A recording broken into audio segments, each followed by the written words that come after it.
Just looking at the draft, they have so much going for them. The Ursa is great against the Bristleback, so is the Hoodwink. They have the Break. They have also a hero who can do tremendous damage with Fury Swipes there. They have, you know, potential Cataclysm combos later with the Treant ulti. They have Beastmaster set up Sunstrikes. There's, I mean, their draft, I honestly feel like it's really, really nice. And this Queen of Pain against Invoker, I don't think that it should do well at all. I think that matchup is, I mean, playable, but not great. Like a 70-30 probably, a 65-40, you know, maybe 65 at best. Well, yeah, I mean, Fear was obviously bringing that up once Queen of Pain even came out, and more so the Invoker and the response. On paper, it does seem like it should favor the Invoker. Now, it's a sad man's credit. He did win the previous time he played in this matchup against it, so, you know, factoring that in, but RRL certainly a confident Invoker player himself, I'm sure. So, by the way, tipping as a form of a mental game, we got the chance to ask Imperium. The battle begins. I can't hear him. I don't know if the audio is coming through.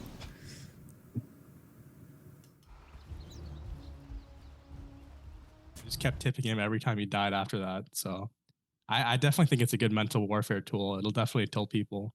I'll tip my case, but sadly, what do you think about that when it comes to tipping? I mean, obviously, there's certainly an aspect to there. I mean, it could definitely tilt some players. I mean, it's a big part of the mental game that is competing in anything, right? It's same in Dota as in other places. When you're directly competing against another player, getting in their head is a big part of that.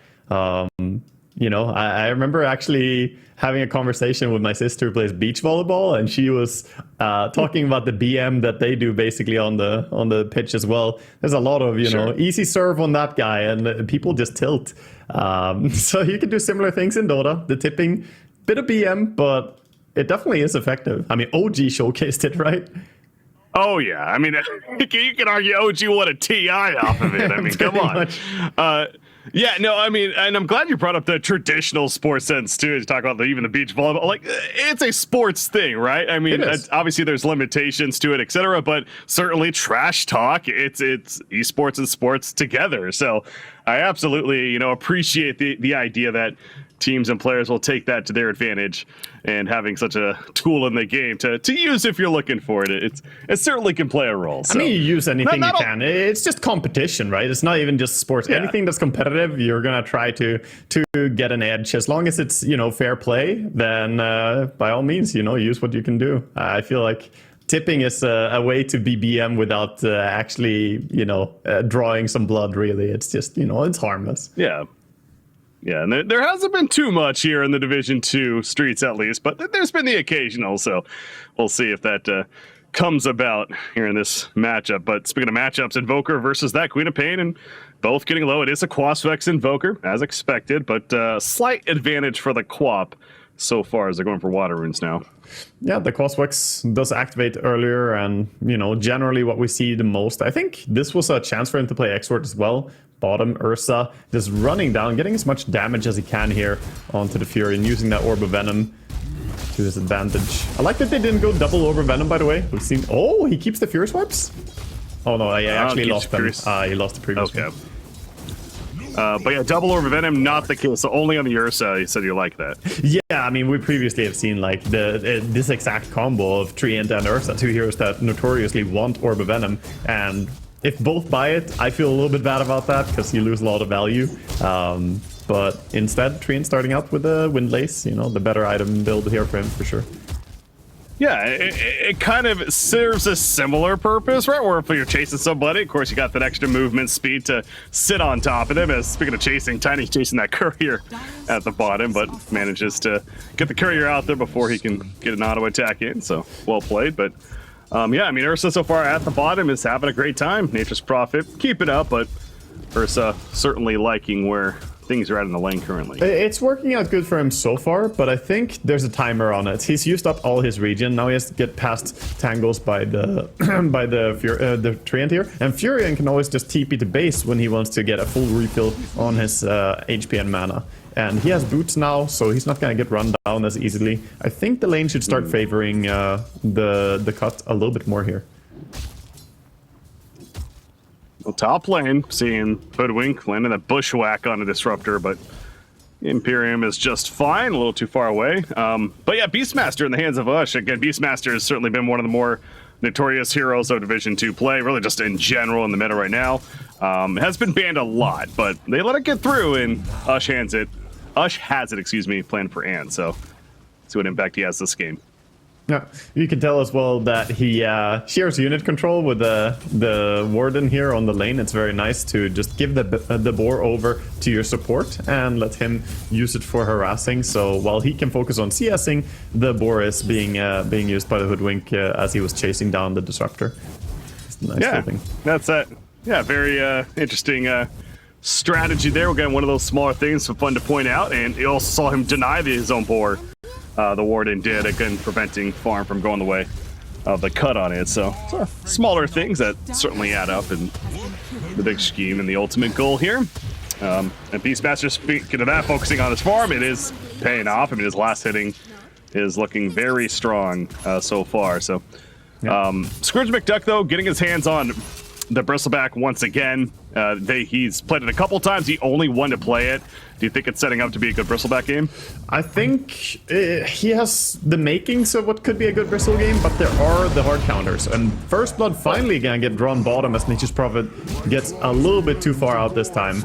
He's been overplaying a little bit, I felt, for a while now, and they are so aggressive on Ant. They've wanted to catch him for quite some time now. Finally, they do get their hands on him.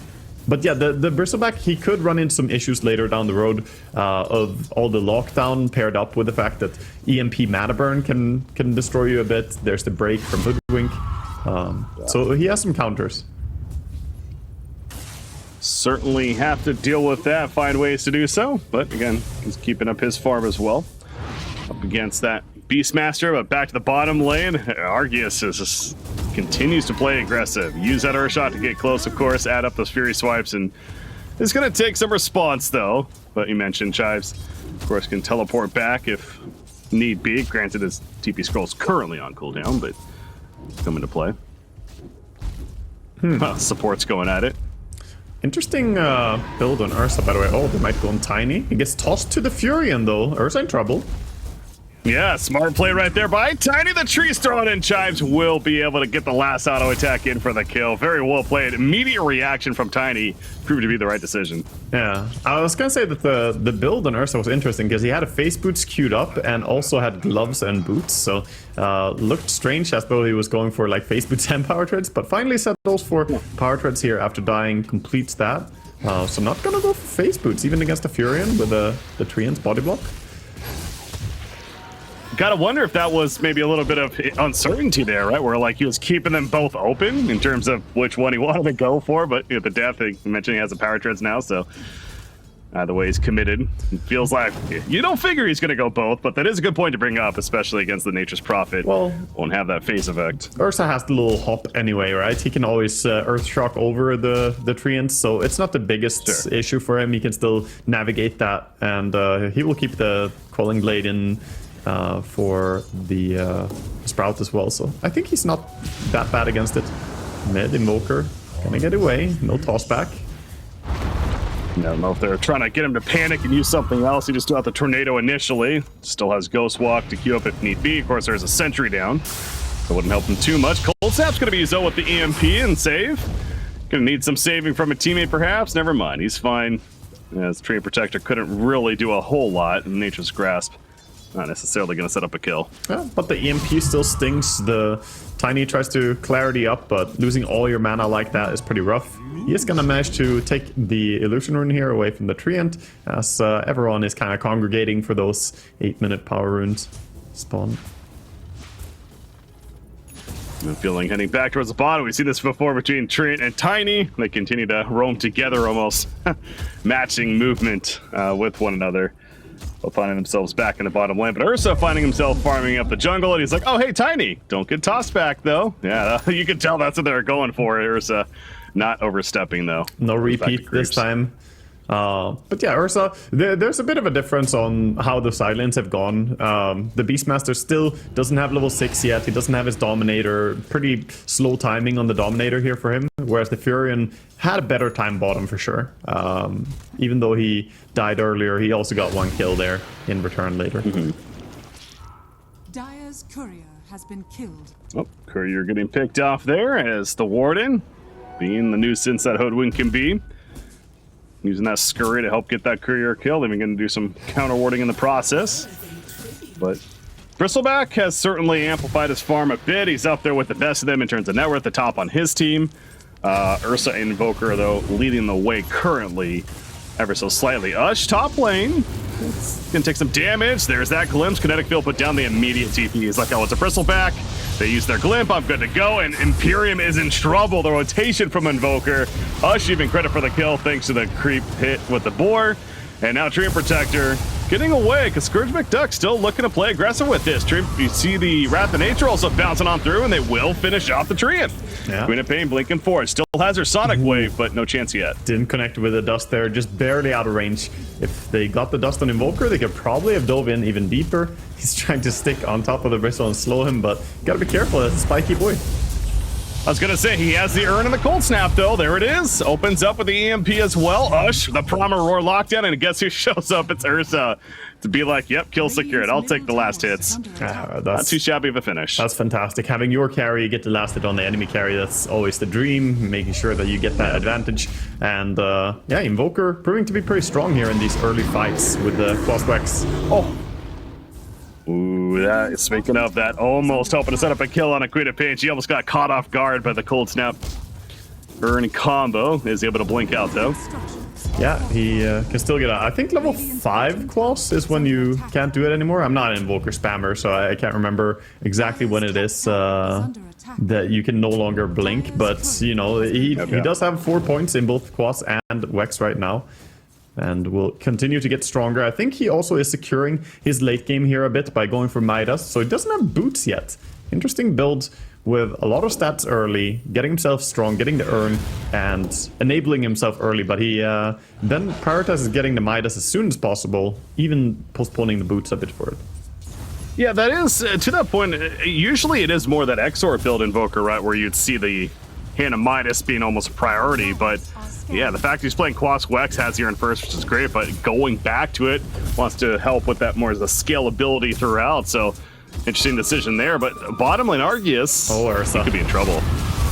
Yep, smoke gank in. Is Scream going to be needed? Why not? Just in case. She had an Arcane Rune active, so more reason to use her right there and guarantee that kill. Yeah, you gotta commit it there. If you don't, he might just Magic Stick, Enrage, and TP out, and you don't have anything anymore, so good that he used it immediately, and they get the kill, and immediately, of course, get the tower with the Nature's Prophet pushing here. All the Treants, and he's going for that Aghanim Scepter again, the Treant Aghanims, or Nature's Prophet Aghanims that we have seen before. So useful, actually. The seeds of fortune. Talk about, I mean, we were mentioning kind of the mental game, especially after that first game, dominating victory by Ant, and even touching on the taunts and everything. Sad man, again, what a bad performance, Frank. It was a tough game on the Ember Spirit. There's no ifs and buts around it. Much better this time around. He's 2-0-0. He's moving around in the squad. It's good to see, at least from his perspective for his team, of course, that he's recovered just fine in game 2, and it's not letting that affect him. They did the right thing. They went to comfort zone. That's what you should do, probably. Nice double catch by Warden here, though. Okay, just gonna defend, probably. They're not TPing in quick enough to really defend it. And the Glimpse back, Treant Protector, so he's not here. Who doesn't have living armor, by the way. He's level 5, choosing to pass it up currently, so no living armor to assist on defensive tower, as there's the lockdown on the Queen of Pain. Avalanche coming up from safe, trying to keep his teammate alive, and will do so. The Urn comes out, but it is not going to be enough. You even see the Static Storm delaying further. Yeah, they managed to hold in the end. They hold off the aggression onto their tier 1 tower mid, so protecting that. But like you mentioned, not going for a single point in the living armor. This is more laning stage aggression build, more damage oriented. It did help him in the laning, but I don't know if it helped enough to justify not having a single point in living armor now. It's so hard to be useful as Treant across the map now. You have to TP around. You're not the fastest hero at getting places. And you can't repair the towers. Against a Furion, I feel like that's a pretty big thing. Yeah, no, I'm definitely with you there. And I think that the lack of the mobility and being able to be everywhere where these fights are happening to take advantage of the higher level Nature's Grasp early on is the downside. So, yeah, I don't know if he's necessarily regretting it, but it's just, well, because he committed to that, now he's having to, figure out how to be useful. And, well, this is definitely useful. Helping to set up a kill maybe on a Tiny, although Queen of Pain blinks in and picks up an Arcane Rune. Invoker holding his ground. Queen of Pain is going to commit for the Scream. So Tiny's dead, but the Wrath of Nature bounces through. And down goes Invoker. And now Quap's going for more. She's also going to get the Treant. Another Scream coming out. Oh, I think Invoker was as surprised that he got bursted there as I was, because he still had his 20 magic stick, didn't use it, and even had Fair Fire as well, and Urn charges to maybe help him afterwards. So he just did not expect the damage to come through there. That Furion ulti hit him hard. Queen of Pain, another Arcane Rune taking advantage and currently invis, or more so smoked up with the Disruptor. As take a look at those odds once again, as we're in game number 2 right now, and it is a very close one. And I think another case of makes sense. This is a very close game. esportsbet.io, watch to earn platform. Check it out yourself. Top lane, Ursa is going to be found. That smoke play from the Quap and his teammate Disruptor, and suddenly Quap is 4-0-1, and she really is becoming a force. And you know what? She's not even the second, let alone she's the third best core and on her team in terms of farm right now. Both Nature's Prophet and Bristleback are doing very well. Yeah, they're keeping up in farm a lot, and Bristleback, he really has sort of a silent game until the Aghanims comes online. That's the timing. We've seen SMD play this Bristleback before. Once he gets that Aghs, he really starts getting involved in farming faster, chasing heroes down. Everything becomes possible for him as he gets some stuff stolen here, perhaps. Well, they were searching for somebody for a while, and they figured, okay, nobody's here, so let's kill these creeps, but they didn't even steal a lot, and especially if Invoker dies right here, which is going to happen, oh, that really stings for RRL and the team of Ant, but that was just really a timing, just a very fortunate timing for the cut, and Scourge McDuck will head back to the lane. He's speaking of that Aghs, it's coming up quickly now. Yeah, and I think already they have as many kills as they had the entire last game, by the way, on the cut. So this is a fantastic start for them. They are building up to get to the point that they want. All their items are kind of coming in. The Tiny is only 400 gold away from his Blink Dagger. Queen has her Kaya Sange very soon, and the Aghanims on Bristle that we mentioned. So many timings are coming up for them, so they're gonna get even stronger as well. I want to go back to this Midas on Invoker. I'm not saying this is like, oh, this is obviously why this game is going as it is, but again, naturally a hand of Midas means you want to prioritize farm a bit more, but a Quaswex Invoker, especially with the Urn first, usually you want to play a more aggressive around it, right? Like, is there a fault here of RRL, or is it just kind of hindsight thinking? It's sort of like, you're hedging your bet kind of thing. As top, we see Argus die in the same place again, and Treant even in trouble as they glimpse him back. Yeah, that's definitely. He's gonna pop Overgrowth. Is this worth it? I mean, maybe he is gonna get away actually. So I thought they were gonna have more than enough. But it's worth it to get out. You don't want to keep feeding. These kills are really adding up right now. But to go back to what you asked, the Midas and Invoker here, it does slow down his aggressive tempo. You could have gone for something like Face Boots Witchblade, which would have been better for just fighting. You would have a lot more armor. You would have more movement speed, more damage over time. And with the style that he's playing right now, I feel like that would complement it better. But thanks to the Midas also not falling behind too much in level despite running around a lot. One thing about the Exort Invoker is that you farm continuously. He's moving around a lot more in the Invoker now, so he won't get experience if they don't get all those kills non-stop. Yeah. Well, Scourge McDuck, again, Axe has been finished now on Bristleback, so... And he's even getting towards a BKB. He's already got another Ogre Axe, so extra tanky. BKB next in line. I mean, as usual, once he has a BKB in a game like this, he is going to feel nearly invincible. Yes, they do have Ursa, and they have the Hoodwink break, so there are ways still, but it's going to be pretty difficult to deal with him.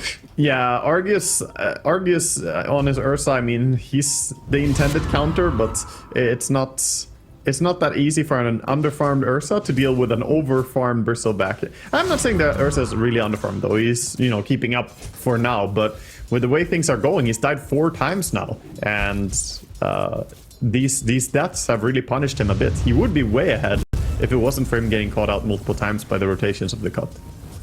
Mm-hmm. That was a good play, by the way, by Tiny in the mid lane. Manages to blink out just before the tornado hit, which could have definitely resulted in a death on his part. But hey, he's got a position for Tiny that has a blink fairly early on in this game. So making great use of that, and he's going to go hunting with the Queen of Pain now once again. Oh, Disruptor gets the glimpse on the Hoodwink. They chased him. Just barely got the vision before he got into the tree line. The slow from the Aghanims of Bristleback keeps the Hoodwink close enough, and then Kinetic Field to the kill. Yeah, so the Quap and Tiny coming over, and they were maybe going to catch some reinforcements that perhaps were being sent in, but that's not the case. So going to wrap around to the mid lane now. You see the pinks coming out, Invoker. Does he have a getaway? He's got Tornado queued up. And there's the jump to Static Storm. You're in trouble. Primal Roar on a Queen of Pain, though, but she got her Scream out immediately. And Invoker's able to survive, however. The response isn't up. Never mind. Queen of Pain jumped in with a Scream and is dead. They do kill Tiny. Ursa having to rage and run. Kinetic Field making that difficult. Scream once again from Sadman on the outskirts. Argus just so damn slow. Can't even move, really, and he is dead. And now this tower is dead as well. Yeah, this is all collapsing right now. The Glimpse back as well. Feeling is probably going to get brought down as well as they give Vision here with Sprout. They're chasing him into the trees. Nowhere is safe. They did get Tiny, but that is a small consolation prize when now the cut have an opening to take Roche as well. With the minus armor from both the, from all the Viscous spam and the right clicks of Queen and Nature's Prophet. They take this quite easily.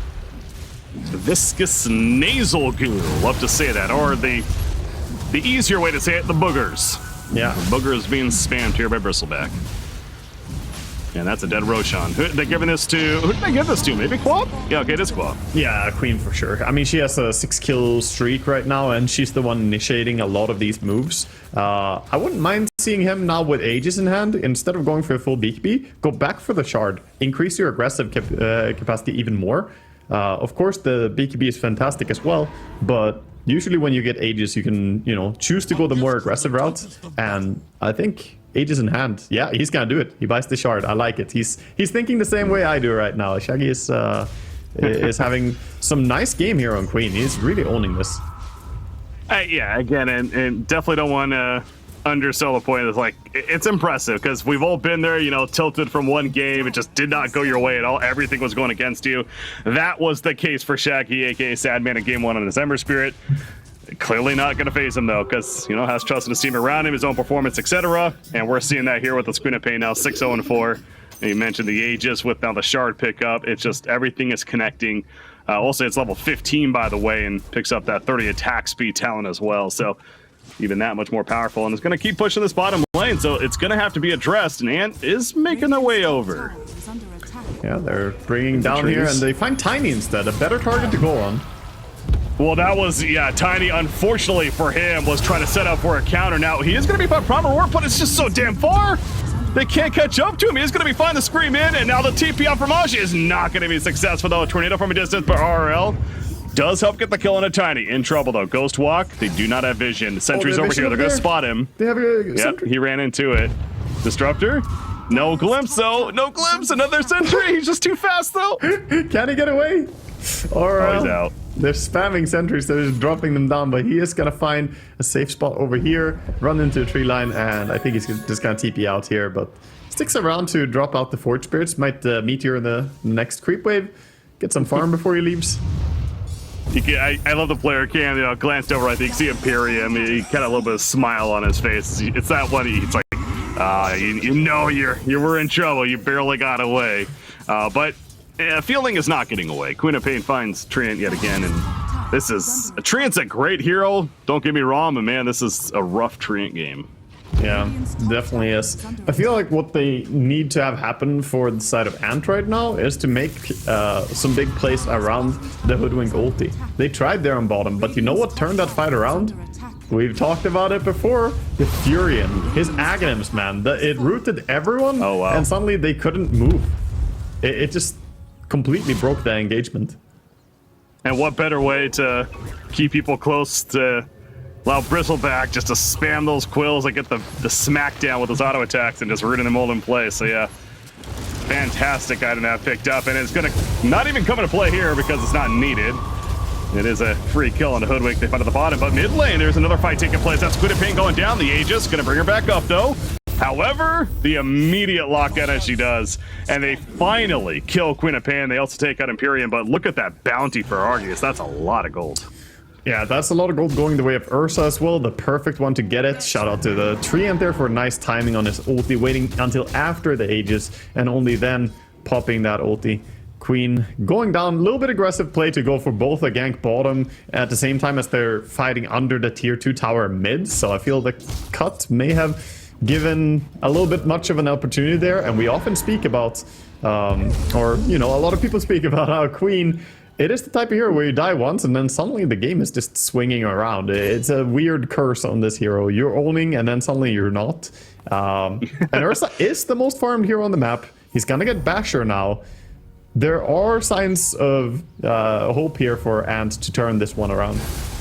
Oh, absolutely. Yeah, now Ursa's the top farm, and I mean, net worth is nothing too extreme, but Hoodwink making it just out of range of the Avalanche, has been running from this Bristleback this whole time. Again, they're feeling confident on the cut. It's like understandably so, but he is gonna have to just retreat and continue farm elsewhere as Bristleback, who again is still sitting on that fully charged BKB. But up here, Ursa is found by Quap, by the way.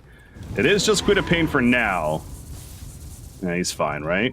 Yeah, she has to be careful about blinking in next to him as well. Even though she has BKB, it doesn't protect you much against an Ursa who decides to hit you. So she doesn't really want to blink after him. He'll be completely okay. He blinks onto the high ground to kill the courier that was checking for a ward. Gets 80 gold for his entire team there. There you go. Thanks for the Ursa. Queen of Pain does have that double damage rune bottled up, though, so you know a big fight could be brewing soon. As we're finding ourselves in that spot of, again, the net worth about a 5,000 overall lead for the side of the cut. But yeah, especially going back to what you were referencing from that previous situation. I mean, the cut, maybe a bit of a heat check for them. They were kind of going for fights in two different places.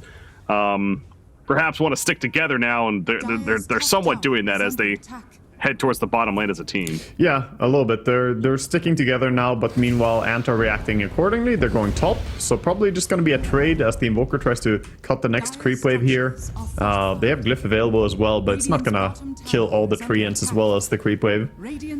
But yeah, I think one big telling story of this game so far is that Queen has a DD and a haste rune right now. Like, she gets all the runes. There has been no real way for them to contest the runes against her, and that's really impactful. Heroes like Queen, they thrive on having non-stop rune control. It's like Ember, Queen, Storm. These heroes, they just accelerate with it.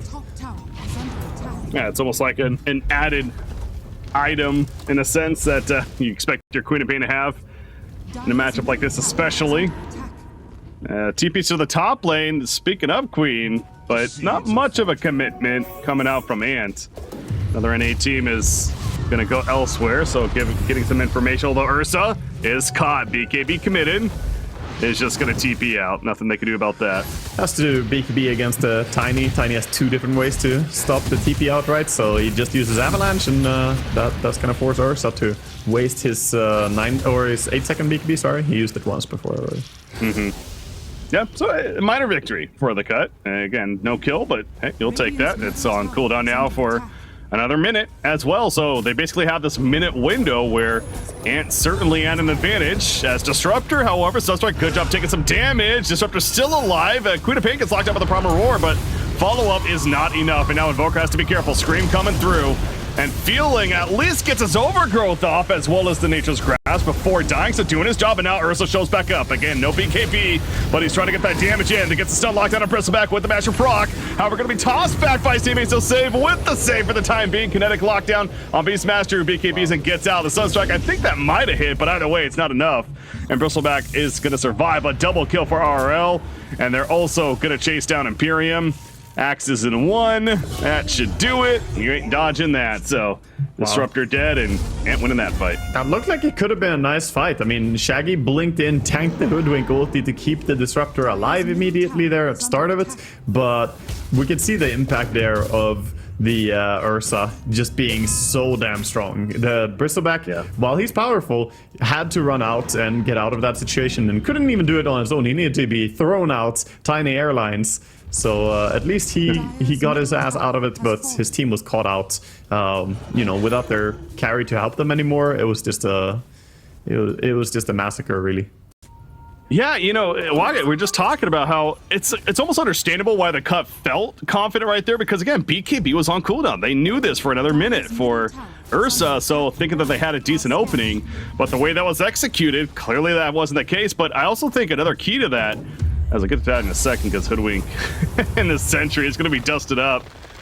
And it's going to stay alive because of that. There is some support nearby, I should say, as Ursa, he jumps in, but did Ursa go too far? There's that BKB. Ghost Scepter from Tiny. A lot of responding going on. I think that's the end of it. Although, Tree? What is Treant doing? He has high ground vision. He has a ward. He's just walking into all of them. Yeah, that's almost one of those, like, you just get lost where his hero was. Lost in the woods. Yeah, actually, a tree lost in the woods. Feels bad. So what I was gonna say though is, Ags on Disruptor is almost finished, but it's not. It's but like that seems like a timing you almost want to wait for. It's a massive timing. You can't really just wait though, because these games are so high tempo. So if you go for Aghanims on Disruptor, you're just gonna have to suffer that Disruptor is playing without an item. Basically, you got some HP from it, right? The point boost on Ogre Club, but HP on a Disruptor is not always the most impactful. But he's gonna be extremely close now. Just a little bit of jungling, the Bounty Rune, and he's gonna have it. And that is a big tool for them against both the Invoker, against the Ursa, two big targets, and even the Beastmaster has a BKB. So anyone he can catch before they click BKB, that's massive. Is gonna have it shortly. Matter of this creep kill right here. There we go. There's the purchase, and Ag's gonna be coming out to Disruptor now. Bristleback, by the way, he's the one that takes the Aegis this time and also gets the shard. So some hairballs going to be coming out. And there we go. They're going on Bristle. First use of it. Trying. That's his confidence, man. It's his confidence. I don't know about this, sad man. Here's a response, and Invoker's getting a low himself. Skirt McDuck, the Ursa is able to do the damage, so the Aegis is burnt, but at what cost? I mean, Ursa's just dead for this. Yeah, I'm super confused. Like, the Bristle was farming very safely close to his tier 2 tower. He has an Aegis. I don't see the value in attempting to go on him there. You have to know that there's going to be TP reactions immediately. You're playing as the Furion even. You got the Aegis, I guess, but you're happy to trade Aegis for the enemy carry. Now with a timing window here as well, where BKB was used by Invoker and Ursa is dead. So they can just do whatever they want on the map right now on the cut. Yeah, I almost kind of forgot that he had the Aegis with how they were committing onto the Bristleback, but yeah, the fact that he had the Aegis, that really just made it the absolute head scratcher moment right there. Invoker, by the way, he is caught. No BKB. He's dusted up. No BKB as mentioned, so has to fight this any which way, and there's just too many heroes to deal with. Chives gets credit for the final hit for the kill, so push bottom lane. Look at the top lane, Queen of Pain. She's going to be back in base, so she'll be fine. Yeah, they're going high ground now. They realize Invoker is dead for long enough time here. Let's go. We don't know if he has buyback or not. Not sure, but might as well just go here. Furion has the 5-tree and summon talent, so big army coming out. It's a lot of trees to deal with, and with Invoker currently dead, it becomes a lot more difficult to deal with them. Yeah, and the Salt Cuirass on the Bristleback makes him a very hard target to commit on here. Level 4 tree and armor, certainly helping to make it take a little bit longer, but there's the get out, the sharpshooter hit as we saw. However, good job. Like, you just see Tiny's doing such a good job protecting teammates, even Avalanche, just in case. So costly. Out. All of this really happened from the attempts to go on an Aegis Bristle bottom. They lost the Invoker, you know, they lost the bottom tier 3 tower. There's so much damage done to them. But now they have to regroup and try to make something happen. They smoke, but they smoke under a ward. Yeah, D-Ward immediately call out, guys, we were spotted. But they're still committing up on the Ancient here. Now this Hawk getting some information, so they saw the Queen of Pain run in this direction. Hoodwink in the front, Bushwhack, it lands. Follow up. Sharpshooter. There's a lot of heroes now though on the dire side, so you do not want to go uphill if you're Ant, and they are going to kind of stand their ground for now. If you go up that ramp into an Aghanim's Disruptor, you get absolutely murdered here. He's so ready for it. He has a little bit of extra cast range as well from the Psychic Headband, and they're going to counter smoke. They think now is a good time to force more team fights going, and I agree with them. They have everything they need, really. And they also have the advantage of the scan. So the cut scans out, and they know at least roughly where they're at, and they find some isolation. It's Beastmaster. Immediately, BKBs goes for the run, and Bristleback is trying to run. Look at the blocking, though. The blocking from Tiny. Out comes the scream.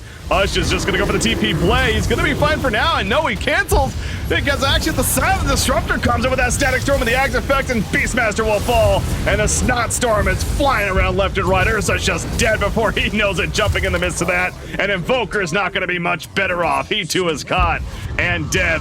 Guess what? It's the Ag Static Storm doing work as expected. Yeah, Disruptor absolutely owning that. No BKB use for the carry. Didn't get to use his Abyssal as well, I believe. It was very sad fight from his perspective, but this is why you rush that big item. If you go for Aghanims on Disruptor, you can play it with Axe Rush. You can also go for the, you know, the 4 staffs and whatnot. But he makes it work, makes it look really nice there in that team fight. Now it's time to push the mid tier 3. Bottom tier 3 was taken out. The racks are still there, but they're going for mid. Oh, not for long, I think. Can do. They're coming. Yeah.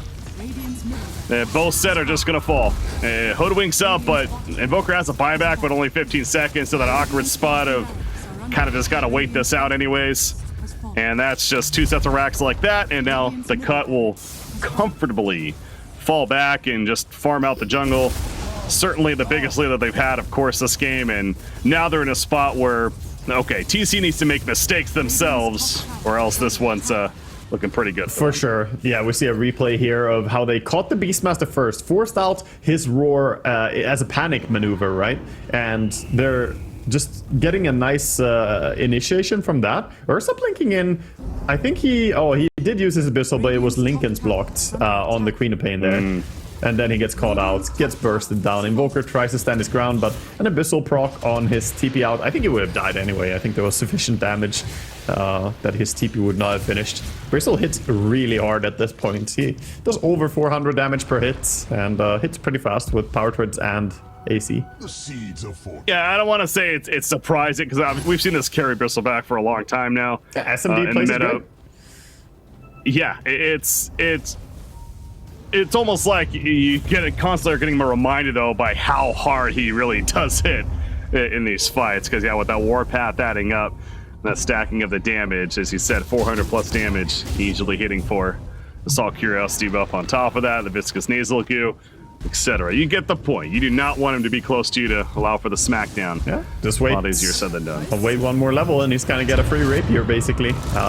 When he gets the level 25 talents, feeling try to run away, but there are so many heroes chasing him. It is, I guess, space created, but not really, because they're close enough to your high ground that this is not gonna be a push. You're probably gonna have to buy back.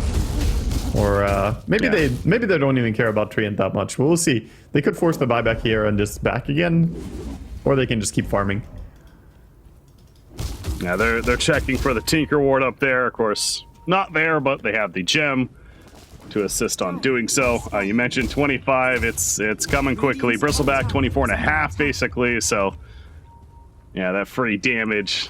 Just about there. Oh, what about the scan, by the way? They scan Ursa. There's no way. Oh, they don't have a stopper, though. It's just Quap. So Ursa will survive. Close call. Yeah, she doesn't have a TP cancel, sadly, but he gets out. Ursa definitely been caught a few times this game, but not gonna die this time. Mid. We now see the movement here. Nice wards. Bristol chasing in. Static Storm response, though. Beastmaster, excuse me. He just gets blown up. No BKB used for him. And the rest of another NA team is simply trying to run on out. Save unable to toss back due to that BKB activation, but they get the free pick.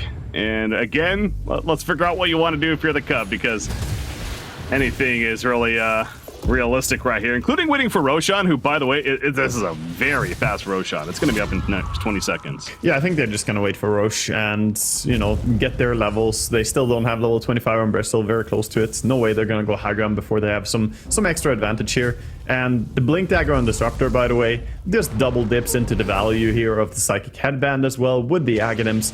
The Psychic Headband is now increasing your catch range so much as both the Blink and the ulti gets to benefit from it. Yeah. Well, as a team, somewhat, Ant is trying to reclaim their jungle. You see the outpost going to be taken over by Treant. And Ursa's farming up bottom, but you got to be suspicious. And yeah, the Sunstrike confirms it. You know this is happening, but nothing you can do. They even scanned it, so a bit of overkill there.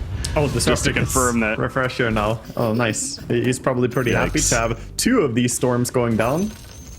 And he has the Static Storm Duration talent as well, so they last for 8 seconds when he drops them down. That's a big AoE denial. Yeah. I'm sitting here like thinking like, how the hell does Ant actually come back in this one? Again, the obvious is there is mistakes potentially of the cut certainly need to be had. You kind of have to bank on that, but the way that they're playing right now, there's nothing suggesting that would be the case. I mean, level 25 on Bristleback has finally been hit, so there is that added damage. And by the way, Treant, at this point, it's like, whatever. I mean, Treant's dead. Not a big deal in the end. It doesn't change too much here. But it might be a big deal as he doesn't have buyback, and now they kind of have all their components they wanted. They wanted level 25, they wanted the Aegis, they have all these things. So now with him dead for 37, I think you could just rush up on the high ground if you're the cut right now. But there's the chance as well that they just keep playing slow because Aegis still has a long duration. But this is definitely an opening for them. They're just gonna take it easy. Creep. Well, the creep wave is pushed out up here, so yeah, they're gonna make their way up and push that back into the base at least. There is a double damage rune up that they do not have vision on, but if they're suspicious and want to check it, then that'll even be more utility to work with for one of their cores.